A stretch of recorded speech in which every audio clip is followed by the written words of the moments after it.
Good afternoon, everyone. Welcome to Gulfstream. Today, Ron Nicoletti along with Brian Nato. And boy, are we ending the week with a bang. We got some really nice 9-race card here. We got a fast main track, a firm turf course, of course, the all-weather Tapeta. And the big news is $350,000 gross jackpot guarantee in the Rainbow Six. Yeah, it's growing quickly, and there were no live tickets yesterday, so we go again today on this 9-race card. You see it there, starts in race 4, and I know my partner's going to have a ticket coming up in a little bit. Yeah, just a little while down the road, we'll do that. It starts in race number 4 this afternoon, and a pretty interesting card today all throughout, and not including the first race, which is a 7-furlong sprint for maiden claiming filly 3-year-olds for $35,000. Did have a scratch, and you have the 5 Provocatia, and current favorite at 2-1 is the number 4 Countless Dreams. Is this a horse you used on your early pick 5? Ronnie, this is the only horse I used in my early pick 5. Best bet of the day, and you should always single your best bet in a sequence. So we've got that one working early, and then we'll go 4x3 in race 2 with the top pick of number 5, Acertico. In race 3, number 5, Queen Camilla. Another single in the 4th of Richie. Our buddy Richie is back today. And Heartspun Woman in the finale, the get-out leg, race number 5. Yeah, I like Heartspun Woman this afternoon. Getting back to this first race, once again, 7 furlongs, maiden claiming filly 3-year-olds. We did have a scratch of the 5. And I also did pick number 4, Countless Dreams, who has been training forwardly in preparation for that first start since finishing 3rd at this level at distance back in March. Yeah, I mean, this horse looks to be in a pretty good spot today. I know the layoff may be a little worrisome, but, you look at the races that she's coming out of, too, and we see Blustery and Appalachian Nights comes back to win, too. And only 3 lifetime starts, only 2 of them on the dirt. It's Kathleen. We got a trainer stat to take a look at as well, right? Yeah, we're going to maybe temper your fears about the layoff a little bit with this here. Kathleen O'Connell, a layoff of 61 to 100 days, 80 days. These are sprints, dirts, right here at Gulfstream Park. As you know, Kathleen's at Tampa, Jersey, and during the summer. She's good. 10 for 39, 26%, 44% in the money. 207 is the return of investment. Yeah, and Luca rode this one last time. He does a good job with her as well. So there's plenty to like with Countless Dreams. And I don't think it's a big surprise she's taking a lot of money early on. You know, the number 6 horse in here, More Glory, is going to wheel back today. After proving she can handle a hike in competition, she finished 2nd. She was 25 to 1 that day at this level of distance for Tammy Levy. Marcos Menes is in the saddle. Yeah, she got a big meltdown that day, and I think it might have flattered her, might have dressed her up a little bit. But, boy, she did run on late. I'll give her that. I don't think they're going to go 45-1 again, so she's going to have to maybe put herself a little bit closer. But that's the race. I will say that. That's the best effort anyone's done so far. I don't know if she can get back to it, but boy, it was a good solid run. There's no doubt about it. The number 1 horse will go to next. Queen Cupid is hoping to bounce back after responding in that first race after the claim by Peter Walder with that distant 6th place finish behind the horse we were just talking about, More Glory. The barn now is 7 for 16, 44% at the meeting going in today, and you're getting leading jock Miguel Vasquez handling the inside draw today. And those are all the positives. The negative is in the midst of this huge run that Peter's been on, this horse didn't do any running last time off the claim. 11-1, wasn't bet either. So I'm a little leery of this one, especially down inside. Another one that doesn't have a lot of speed, which is another reason I'm sure you, myself especially, went to Countless Dreams. Yeah, you think this horse sets up perfectly. Let's go to race number 2 this afternoon. And this one is also 7 furlongs. It's a claimer for 3-year-olds and 4 and up, non-winners of 3 races in life or a race since November 15th of 2021. So you got 3 conditions there. And they're going to scratch the number 3 Causalistic. And you went, let's hear about Acertico right now. Yeah, we got Hyro on the outside here, tactical speed, pressing speed if nobody else wants to go. And I just thought the race last time was really, really good at this kind of a level. Cuts back a furlong. I don't think that's going to hurt either. And I just thought that was the best effort of anyone here, especially at a little elongated trip. I know Frolic Man, who we'll get to in a second, looked good last time. He's got to stretch out, though. And they got the apprentice, Franklin Callis, in the saddle this afternoon. So getting in with a little work, a little weight break, so that should help him. I did go with the 2 horse in here. Frolic Man is stretching out to 7/8 after notching his 3rd career victory when drawing clear to defeat. This level of competition going 3/4 for Danny Hertek. Miguel Vasquez going for 2 in a row. This horse knows its way to the winner's circle. Fits the conditions. No, I agree. I just worried about the extra furlong today. He looked good going 6 furlongs last time. Can he stretch out? His only time at the distance wasn't really pretty. I know it was earlier in his career. We'll see what we get today. There is some speed to his outside. The number 6 Examiner is back locally and stepping up the competition today after returning from a layoff at Tampa to finish the track to pace third against 12-5 starter optional claim is going 6. That was that wet track today listed as good for Diane Marici. Yeah, I mean, he drops. I think it's a drop. I'm not positive. You know, you can kind of, you're not sure about that. The winner ran off that day. That's a good thing. You know, he comes out of a pretty live race, and you look back at his last time here. It was in October. It was a very, very fast race and a sharp win. Working very well for this race, and Lionel Reyes in the saddle. Lionel, a couple of wins yesterday. What about the 4 Melanick in here? He's turning back to 7/8. Had 4 races at this distance with a win and a third. Showed improved speed when stalking the pace and finishing 4th against those 20 condition claimers. That was going to 1-turn mile. Very limited sampling, but Happy Alter, the trainer, the one and only Happy Alter, I should say, is 18% with the limited sampling of horses turning back in distance. Yeah, it was a good run last time. I mean, he's another one that could get muddled up in the pace a little bit, and you wonder where he gets put early. But, you know, if he can shake loose, if he can get back to that effort too, I wonder if maybe he regresses a little bit. That is race number 2 this afternoon. Race 3, we're going to stretch it out to 1 mile. These are claimers fillies, 3 or 4 and up, non-winners of 2 in life, 20 down to 16. Scratch the number 7 horse in here, Awfully Fast. And I went with the number 6. We'll start it there. You went with Queen Camilla. We'll go with the 6 first, Science Friction, who's dropping to the 20 level and returning to the main track after following back-to-back second-place finishes. I thought against better on the dirt with that chase and fade outing against those 35 starter optional claimers, going 7.5 on the turf for Armando de la Cerda. So I want to see a stat over the last 5 years, how Armando's done with horses going from turf to dirt in route races right here at Gulfstream Park. He's 14 for 69, 20%. 48% in the money, solid return of investment of 189. So big sampling there. See how this horse runs with MSCL Jaramillo in the saddle. Yeah, I mean, you draw a line through the turf race, as you kind of hinted at. And, you know, that second to Peachy Ricci, who's been in, you know, very, very good form. That's the type of race that will put her squarely in the mix with this group. We'll see what we get today. It was a dud last time, but again, the turf. Once again, you went with the chalk in here, number 5, Queen Camilla. Well, Antonio got one the other day, and we've been saying, you know, for quite a while now, the barn's going to start winning races. This is, I know it comes out of a turf race, but this is a big drop, and I think getting back to the main track is a positive. Getting back to 1 turn is a positive as well. Yeah, sort of tilting windmills last time in that $100,000 allowance optional claimer going a mile on the turf. Antonio starting to heat up. His horses have all run well. It's not like they haven't run well. Right. They've been right there. You know, it just happens sometimes. You get a little snake bit and you come back. The number 2, Dream Andriana, is stepping up to face winners after returning from a year-plus layoff at Tampa to defeat 10 maidens by open lengths. She can get brave, I guess, if she gets left alone on her or just off the pace today. But, boy, it's just jump up for Diane Marici with Luca Panici. Yeah, so the question is, you've got to figure it out. Which way does she go today? Because the comeback was huge, and it was off, as Ronnie said, off such a long layoff. Does she regress maybe, or does she move forward? Because she's eligible to do either. You've got to figure it out. I'll tell you what, though, if she makes the front and is loose in here, she might not come back. We're going to take a short break. When we come back, we'll have my Rainbow 6 ticket this afternoon with a $350,000 gross jackpot guarantee. And they're off. Second in the 2-path. Round by first inside. Race.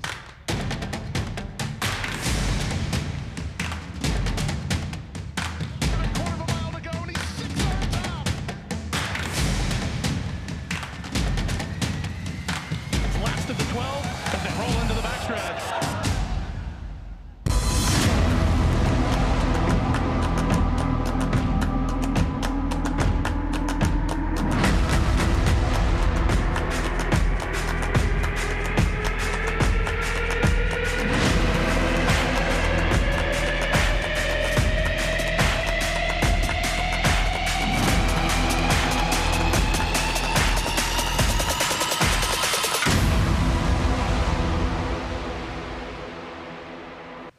Welcome back to Gulfstream today, Ron and Brian. Fourth race is going to be about 5.5 furlongs on the Tapeta for state breds, 3 and up. It's an allowance race with 6 in the field. And I want to show you my Rainbow 6 ticket this afternoon, 4320. We'll talk about race number 4 in a couple of moments. Too deep in race number 5. I know you liked Heart Spun Woman, and so do I in there, but I used Downburst from Dave Brady. Thought that horse ran well.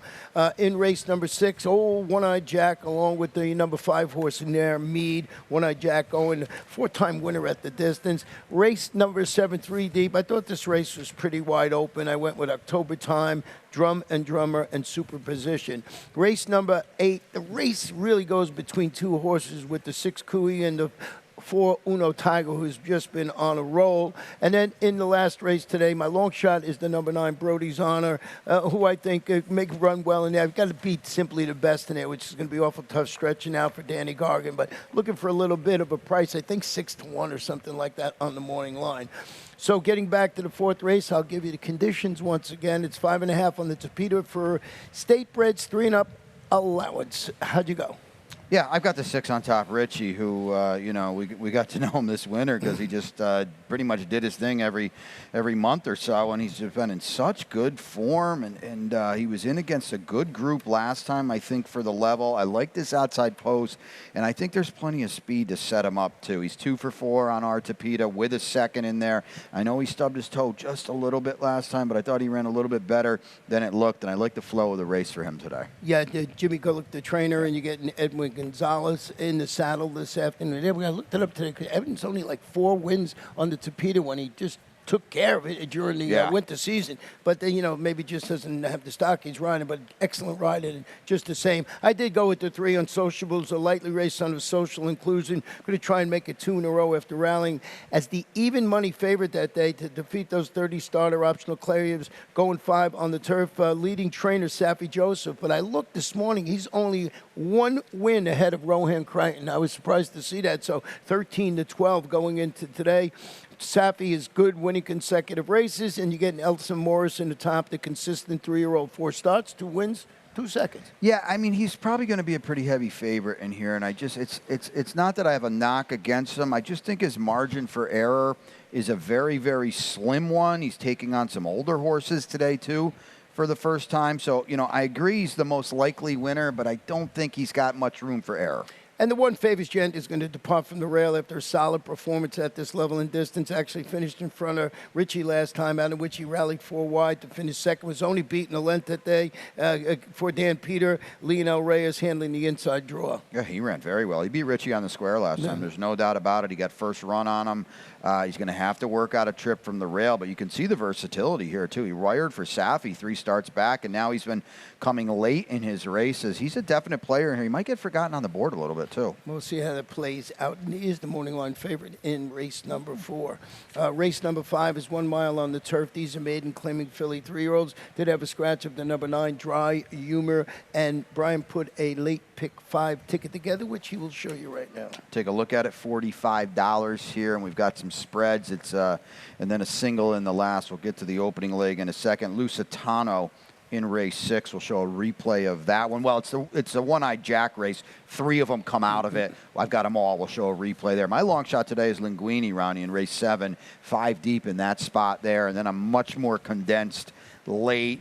You mentioned it. It's Uno Tiger or Cooey. I couldn't get past either of them, and then I'm going to single Simply the Best. But I will say this, your long shot, Brody's Honor, I've gotten second. I think he's a player in here. Yeah, and then Simply the Best, absolutely the one to beat in him. But like I said, looking for a little price. I did not leave that horse off my ticket, Rainbow 6 ticket at all. Getting back to race number 5, 1 mile on the turf. These are maiden claiming fillies, 3-year-olds, $35,000. Well, we'll talk about Heartspun Woman first, then we'll show that replay you got. Heartspun Woman is dropping to the 35 level after following. Now, was a second-place finish against 50 maiden optional claimers. That was going a mile. Then comes back and runs a so-so effort against maiden special weight runners going a mile into 16th. We've showed this stat once before. It's Mike Maker with courses going maiden special weight to maiden claimers on the turf right here at Gulfstream Park. 13 for 33, 39%, 70% in the money, 219 past 5 years. When we showed the stat last time, he won. He won, and he made 8-5 look like it was easy money. So yeah, this horse is a definite player in here. The drop is seismic. Yeah, so we'll see how that goes. And I know you had this one on top of your ticket. Absolutely. Now what about French Frank, the French bred? Easy to say. Well, let's take a look at this replay. Okay, she's going to be down inside here. She's a 10 horse. She does get to the inside. The 12 horse. The Gary Barber colors, the pink colors. So, and everything's going all right here. Look at, she's going to get over from this bad draw, and we're in a pretty good spot here.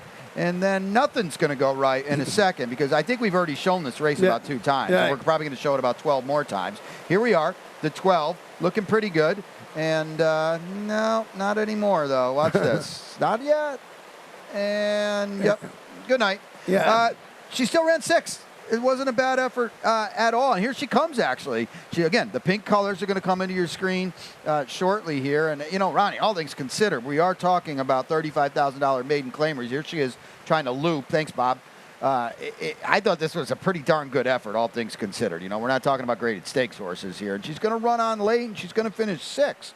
And basically, she passed everybody she could pass, and she actually passed a couple more she shouldn't have passed. So, you know, I'm not sure she's going to beat. She's going to beat the favorite, but I think she's a player in here. There she is. I think she's a player in here, and you're going to get a decent price on her, too. Yeah, trained by Mark Cassie, ridden today by MCL Jaramillo. Downburst, the number 3. I had some interest in here. Is another drop into this level after following that 4th place finish in her $50,000 debut with a prompt and fade performance against special weight foes, going a mile in the grass.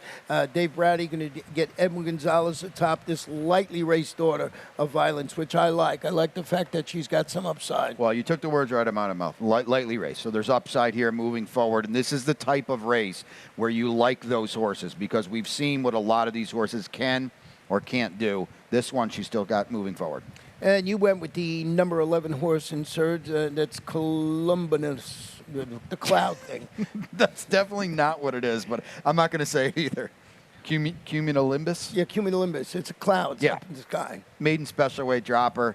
I will say this. They've run this horse 7 times without risking her for a tag. So that says to me, you know what, maybe they think she could run a little bit. Now she's in for the tag. The post is a real problem. And another one that's dropping today is Uncaptured Grace. It makes it a trio of the horses I pick who are, dropping out of it. And it's a competitive situation, I think. Followed a pair of solid turf outings against this caliber competition. Then comes back, sets the pace and faded against maiden allowance runners. Catherine Davey, the trainer, going to get Chantal, who's winning races in bunches now. Well, we've talked about this on the air, and then we were in the office, and I looked it up. 8 for her last 15, Chantal. Wow. I mean, that's white hot. She's on a tear, putting horses in the right spot. So, yeah, Uncaptured Grace can save all the ground inside. She's got speed to work with here, too. Let's go to race number 6 this afternoon, a 1-mile claimer for 4 and up, $6,250, clean slate. And as you mentioned, One-Eye Jack, Meade, and Lusitano all coming out of the same race, and you wanted to show the video. Yeah, so let's take a look at the video here. Your finishing order, 4, 6, 2, 9. Great job, Bob. Thank you. Here they all are, okay? So you got to ask yourself, who's running the better race here? And I really feel like, here's Lusitano, 4 deep, okay? He's going to make first run, and he's going to end up paying the price for it because he finishes 4th, but he's only beaten less than 4 lengths. And I just felt like this was a pretty darn good effort, because here's One-Eye Jack, who wins the race. He's just sitting there licking his chops as three horses are kind of dueling in front of him, and Lusitano's going to go wide, and here's One-Eye Jack sneaking right up the fence. I mean, an absolute dream run. And Meade picks up the pieces, too, to be 3rd. But there's Lusitano out there 4 or 5 deep, and, after pressing, making first run. I thought this was a pretty good effort, Ronnie. I went back after I watched this replay again. I went back and put this horse on top. I swapped them all around.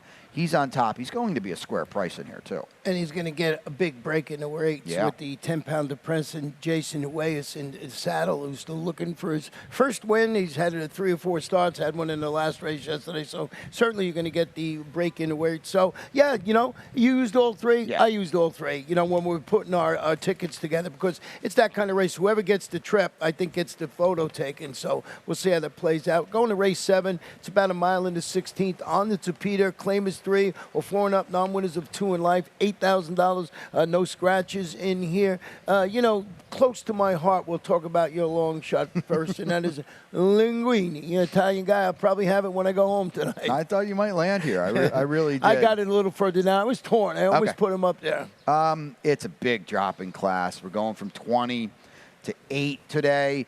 2 starts off the long layoff. They're progressing. He runs a 57 buyer, if that's your thing last time. Puts him squarely in the mix here. We can save all the ground down inside. Marcos Meneses has got some speed to work with to get position into the turn. I went 5 deep in here. It's just, to me, the type of race to look for a price. Yeah, I did go with the horse you have a little further down, October Time, who's stepping up to the next logical level. These 2 lifetime claimers, after returning from a layoff, defeated those 12-5 maidens going mile 70 yards on the Tapeta, which I like. Proves it can handle the 2 turns on the all-weather. Jorge Delgado is 21% winning consecutive races, and he's getting Miguel Vasquez in the saddle today. And this one, 3rd choice on the morning line. Yeah, and I probably sound like a broken record, but anytime you come into a spot like this off a win, I don't really think it's a negative. It's a lot of horses coming off several consecutive losses. This one got the win last time. And the number 7 horse in here, Drum and Drummer, is dropping into this condition claimer after setting the pace. Just got nailed late when finishing 3rd. Was only beaten a half length in that race against those claimers going a mile in the 16th. On the surface, it's Muhammad Mubarak, and you're getting the hot riding Chantal, who this horse is only 1 for 20. 1 for 20, 10 underneath finishes, and you see a couple of them there. Last time, 3 back, they're close finishes. We got to get over that hump somehow. I had some interest in the number 8 in his superposition, who's stretching out slightly after rallying to finish 3rd against this level, going a mile 70 yards on the Tapeta. Orbe Mirage, he's got Tony Mirage quarterback in that family affair situation there with, cousins riding, for one training, one riding, so we'll see how that plays out. Actually going to sit the outside trip in there, but got good to go 5 deep in there because that's that kind of race that it is. Not the case with race number 8. It's a nice race to have here. It's about a mile and 70 yards on the Tapeta. It's allowance for 4-year-olds and up, started for 20 or less. Do you go with Cooey? Do you go with Uno Tiger? You went with the latter. Yeah, I Dutched him in the pick 5, but yeah, I did go to Uno Tiger. Let's go for the hat trick today. We're in the midst of the playoffs here. Maybe he can get the hat trick. He just keeps running, and he keeps winning, and he keeps firing big shots, and he can be close. He can come from off of it. He's 3 for 4 on our Tapeta with a 2nd in his other start. Just a lot to like here, Ron. The number 6 horse, who I think is the other one in here, and that is Cooey, who's run well at this distance in the past. Now, you have to go back to October when this horse was 2nd. Stretches out after winning 1 or 3 recent sprints against similar quality, and it was on the Tapeta for Elizabeth Dobles. Lionel Reyes handling the stretch out in distance. That's the only question, right? Can he get the 2 turns? And I think that's another reason why I put Uno Tiger on top, because he's got that edge on him. I'm not saying Cooey can't do it. But the pedigree doesn't really say 2 turns. It doesn't scream it. He's got a 2nd going long. That was last October. He's certainly the main danger. Having a brief shower here behind us, if you hear all that noise and everything like that. But sun's sort of out right behind us, so I think it won't last that long. The number 2 horse in there, I know you got a video for American Ninja, and this one owned and trained by Jose Gallegos. Yeah, let's take a look at it, because I just wanted to show this. If you're thinking outside the box, down inside the 1, obviously we've got Uno Tiger and Cooey are going to be strong favorites. But if you want to think outside the box, nothing's going right here. Look at this. He wants to get up through there, and he just can't. And Marcos Meneses was just put in a really tough spot that day. Nothing, he didn't do anything wrong. It just, the horse wanted to run. It wasn't there, and he had to check back a little bit. And it's just not ideal, because that was the point in time of that race when first run was being made. He couldn't do it. He does have back races, Ronnie, that would put him in the mix with an Uno Tiger and a Koi. The number 5 Racecraft is dropping to this level after stepping off the claim by Jennifer Young, finishing 4th. That was against $32,000 starter optional claimers, going a mile 70. This is where this horse belongs. Yeah, how good Lamplighter Jack been? And he wired again last time, and he wired Yamato again last time. Those 2 horses probably would be favored in this race. I agree. This is a better spot for Racecraft. Yeah, I think fits very nicely in there. But, everybody, bottom line, you're going to have to get around Uno Tiger in that spot. So, you cute with Cooey like I did, but not that cute. It's going to be second choice without a doubt. The last race today, sun's out again. Mile on the turf, allowance optional claimer, state-bred fillies and mares, 3-year-olds and upward. Optional claiming price is $20,000. Love the last race when there's no scratches, and it's on the turf in here.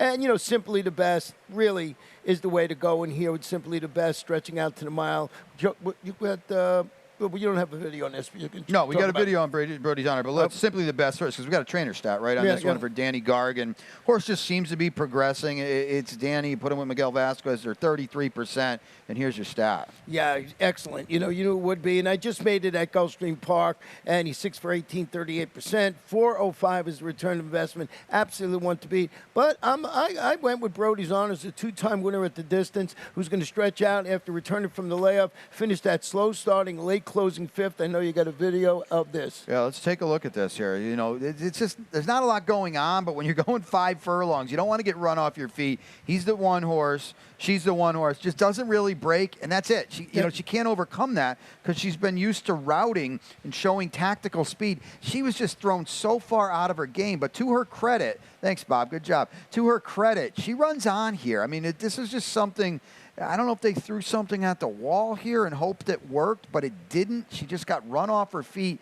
She's back now, Ronnie, going 2 turns. I don't like this post. That's a big issue. But, you know, you're going to get a square price. Here she comes flying late. Yeah. I got her second. Yeah, I mean, I thought she had a big shot today. Edgar Perez is going to be in the saddle handing that stretch out. I went to the inside with my 3rd pick. That's Katie's Dream Girl, who's going back to the turf after responding in that first race after the claim by Liz Dobles with a duel for the lead second in the race, moved from the grass to the mile, 70 yards under to Peter. MSCL handles the MSCL Jaramillo. This looks like the inside speed to me. Yeah, and if he sends and she gets brave, it could be interesting. Liz won a race yesterday. 0 for 7 on our turf course, but she's hit the board 6 times. Yeah, so it's good numbers here for those horses. Let's see what price we get on Brody's Honor. And absolutely the one to beat is Simply the Best in that spot. But we're not done yet. We still got our lightning round and getting more and more interested with next Saturday being the Preakness Stakes. Yeah, we're going to lead it off with our stakes yesterday, the Roar, and that was boy, just an impressive performance. When you speed pop, capture the star, capture the time, excuse me, boy, you're doing a really, really good job, and that's what Classic State of Mind did. Yeah, we were down there watching this. Came out of the gate. We said, well, that's over with. Yep. The course just went on with it, and good performance. And, yeah, of course, that horse in second is very, very fast. Yeah, I talked to Michel Jaramillo after the race, and he said the key was the break, and boy, oh boy, did they break ever. Yeah, he got right out of the gate, and going 5 furlongs, that helps an awful lot. We got some horses. I actually was reading today about simplification in our press notes from up there, and they saying his assistant trainer was just saying loving it there, loving the track, even more than he loved the track at Churchill Downs. Yeah, I mean, he was a big 4th in the Derby. We've shown that here, just reminding you how good he is and his dominant Fountain of Youth win. And, you know, we've been highlighting Preakness horses throughout the week. We're going to do it again next week. And today, front and center, our horses. We'll go Skippy Longstocking next. Skippy Longstocking ran, I don't feel like he's getting enough credit. He ran 3rd in the Wood. Mo Donegal won this race. He came back to run 5th in the Derby. Early voting might be the 2nd choice in the Preakness. Here he is just getting nailed. Skippy Longstocking coming along late for Safi. You know, don't sleep on him for your exotics. He's coming into the race better than ever. Yeah, he worked this morning up at Palm Meadows, and they shipped out this afternoon, and Safi will be there Monday. So everybody getting positioning and getting ready for a fantastic week of racing up there at Pimlico. So we'll be keeping an eye on that. And actually Monday, tomorrow, the draw. What a segue, right? Tomorrow, 4:30. You can do it on Facebook and Twitter and at Preakness Stakes. Tomorrow, 4:30. You were talking in the office today. They're drawing the Black-Eyed Susan card today for Friday. Preakness card on Saturday, front and center. It's that time of year. And you got to have tickets to enjoy all this stuff, I would think, right?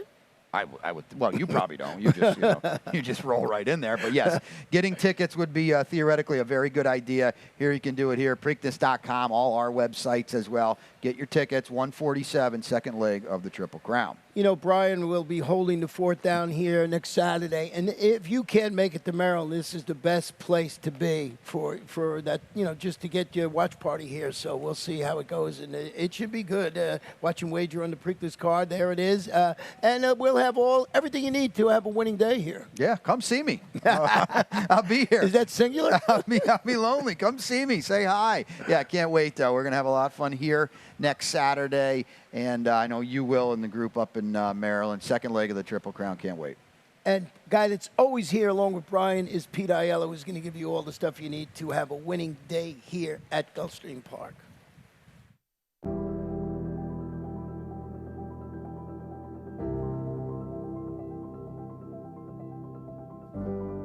The Thoroughbred Aftercare Alliance is really the vehicle for the transition for our racehorses coming off the track into a second career and safe environment for these horses when they're done racing. I've been passionate about racehorses my whole life, animals in general, and without the TAA to provide that oversight, there would be a big void in terms of making sure that we have this ongoing safe environment for our off-the-track racehorses.